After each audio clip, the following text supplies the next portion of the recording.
Hi, I'm Nate, CPO of Swarms, an agent framework that empowers developers to build, deploy, and scale reliable autonomous agents for real-world tasks. Today we have a demo of Jarvis, which is our multimodal agent that can process both visual and text inputs and outputs. So we're going to run Jarvis, and while we wait for him to initialize, let's take a look at the picture he's going to check out today. So this is a manufacturing plant assembly line, and Jarvis is going to take a look at it. So he's identified all the elements in the image.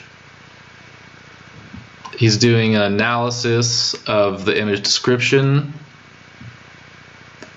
and it looks like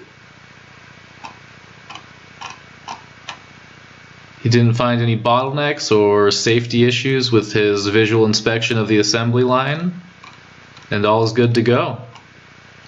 So that's Jarvis. He can do just about anything with image analysis with just a few lines of code. Cheers.